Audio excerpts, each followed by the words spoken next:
Black Africans are known in the muscle bodybuilding community as for having the best genetics for muscle building, period. Just take a look at all the bodybuilders and etc. that you see all the time, like Ronnie Coleman, or he's the only guy that I know. All black people get to benefit from this stereotype except one single group, and that is clap it up for the East Africans. Now, I'm East African, and if you're East African, you probably have been brainwashed into thinking that you're gonna be skinny forever because you have bad genetics. But I'm just here to tell you that you've been lied to, rug pull, you've been finessed. Stop believing that shit. Now, I'm East African myself, and you might be saying like, oh, but you're not the right type of East African. Listen, it doesn't matter, right? This test on the other people, and it does have sort of mixed results, but at the very least, we can at least say that it's not one size fits all, right? I've taken my own DNA test, or not my own DNA test. I've taken DNA tests with companies like 23andMe and Ancestry and been able to figure out what my muscle genetics are. And to be honest, if you can see for yourself, this is what my muscle genetics revealed. Let's get into it now. Basically, muscle. I got it, bro. And you might have it too. I was proven right, and the narrative was proven wrong.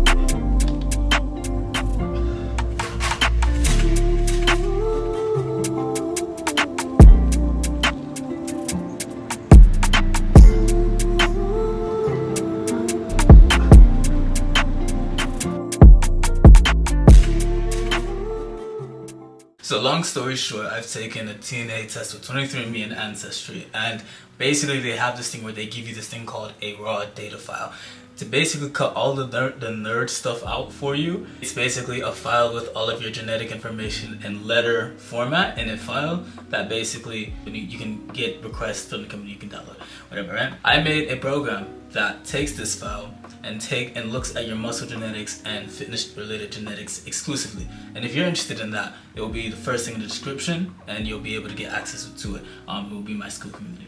But anyways, getting back to my own genetics, right? I had it do my own, and that's 4 different sections: fitness genetics, dietary genetics, hormonal genetics, and aesthetic genetics. And basically what it does is it looks at certain genes and sees how you score for each one of them and gives you an overall summarization of what your results are for that. And pretty much I'm basically just going to be telling you about the fitness genetics genes, and it's going to be a pretty good summary of that. So I'll leave the screenshot here of what exactly it shows, and basically we're just going to look at the results and the summaries. I'm not going to do too much explaining, but I'm just going to tell you what it says to give you an overall good idea. So probably some of the most important genes, I actually give a muscle potential score. We'll talk about some of these genes. Basically you have 4 different types of genes that are measured here, and they're all pretty much hypertrophy based. You have the ACTN3 gene, that is the stereotypical fast twitch gene. And the reason why this is a bit controversial is because in a lot of African spaces it assumed that West Africans are the ones with fast twitch, East Africans are the ones with slow twitch. And basically based off the way that you score this gene, whether you get CC or I think TT, you get TT, you're slow twitch, if you get CC, you're fast twitch. I get CC as an East African, as a person of South Sudanese background. So that's one thing, right? I have the fast twitch genes, just like West Africans, just like other types of black people, which most people might find controversial because we're supposed to be long, slender people, but the genetics of me and my friends have said contrary to that. Then you have PPARA, which is sort of an interesting gene. Now it's very complicated and I barely really understand it myself, but the way that I've been able to break it down to the smallest, most basic level is basically the way that your body uses energy. So there's 2 different variants of this. You can have a more endurance based type version of this, and basically that will mean that you're using energy, you're burning more fat as your fuel. So basically you're using more fat as your fuel, and that's the endurance type. When you're the strength, more powerlifter type, which is the one that I have, where I score, and I'll actually show it to you now, you burn more carbs as your fuel. So that's actually something that's pretty interesting, right? Because based off of this information, obviously, like, it tells me, okay, like first I'm more of a power lifter, strength, power lifter, fast twitch angle type. But not only that, but it also tells me what does my body actually burn better, and that is carbs, not so much fat. I can still burn fat, but as for fuel, my body is pretty much more disposed for carbs. And then you have MSTN, which is probably like the second most important one as far as like physical muscle goes, because MSTN is basically the muscle, or not the muscle, it's the gene that regulates muscle growth. And you can have two variants of this. You can have the version of it which basically regulates your muscle growth a little bit more, or you can have the variant of it where you basically, you can be balanced too, but you also have the variant of it where you basically don't really have as much muscle growth, you have a deficiency. And I have the deficiency. So basically that means that I have less muscle growth regulation. Now this might be super a bit of an oversimplification of it, but that's basically like how it is. So that is very important, because if I have less muscle growth regulation, then my muscles basically can grow more without it being as regulated as other people.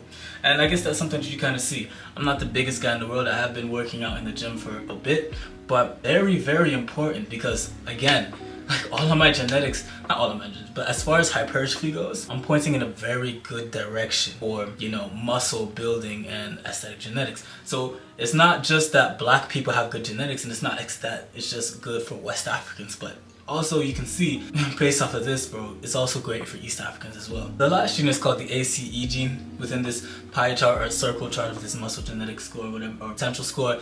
And basically it's a strength gene. That's as far as I really understand it. So, you know, basically people who score a certain way, you can have a either balance, less balance, or balance, or less advantage or high advantage strength related conditions.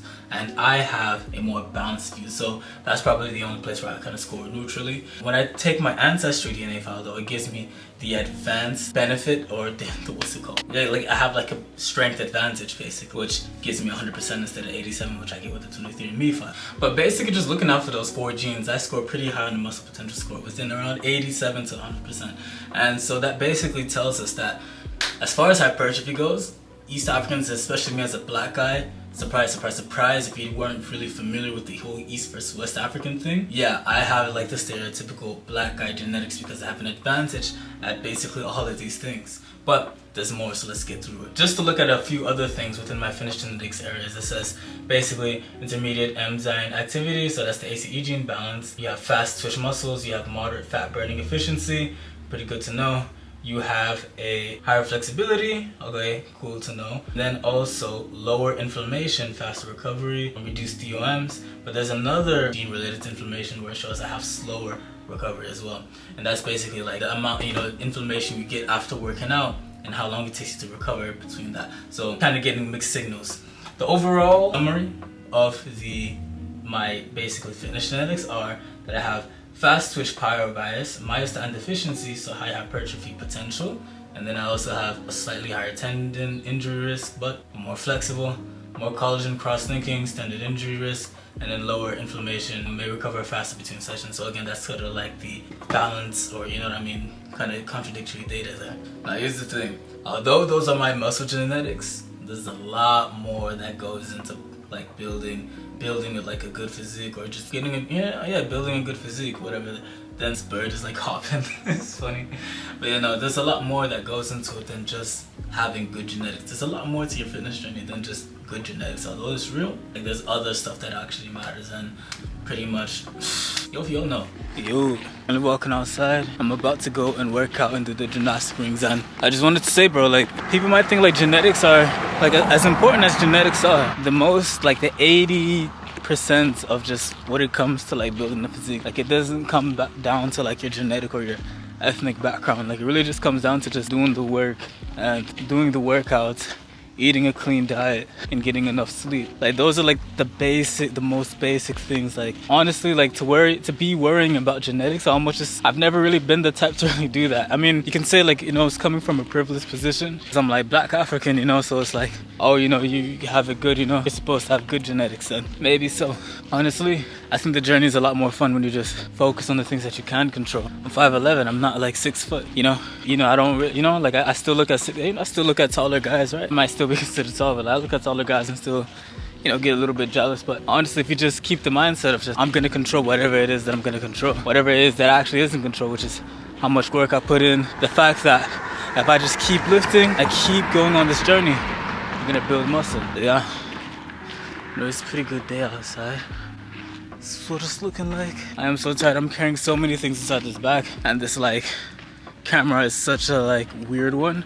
It's like all zoomed in, but yeah, I mean, that's pretty much all I have to say, bro. Like, really, like, that's all you really have to worry about, bro. Like, anything about, like, muscle genetics, even if you're Indian, honestly, like, doesn't matter. All that really matters is, you know, that you do what you know you have to do. Sounds cliche, but it's so true. It's so true. And right now I'm about to go train gymnastic rings. It's probably like just one of my favorite forms of exercise, just because it's super fun and I like the idea of like just being able to do, you know, all these different types of flips and whatever. And the vibe is just so cool because it's like a day like this where it's like kind of sunny. I'm playing music, I have my speaker with me, and I'm gonna record some content, you know, and honestly it's just like amazing. Anyways, this is where I'm going. Talk to y'all later. Basically what that was about is I've been lifting for about 3 years and I know what it's like to grind endlessly while also not really knowing or having a real direction of where you're going. You just kind of know you want to build a real body but having no real aim. And so I had to really figure out how to build an aesthetic body and how the mechanics of that work. In a day and age where most people think that it's just genetics or luck or steroids, which is what gets you to that sort of 10 out of 10 aesthetic V-taper type of physique, people don't realize that it's more about discipline and the right training approach that actually gets you the results that you want. And that's why I created the school community of Ascendancy, where I share all of the things that I've learned over my past 3 years of lifting when it comes to diet, training routines, and as well as a handful of AI generated tools. One of the key tools of it being my phenotype predictor. This is a tool that takes DNA files and generates high quality reports based on your own personalized muscle genetics. And with this sort of information,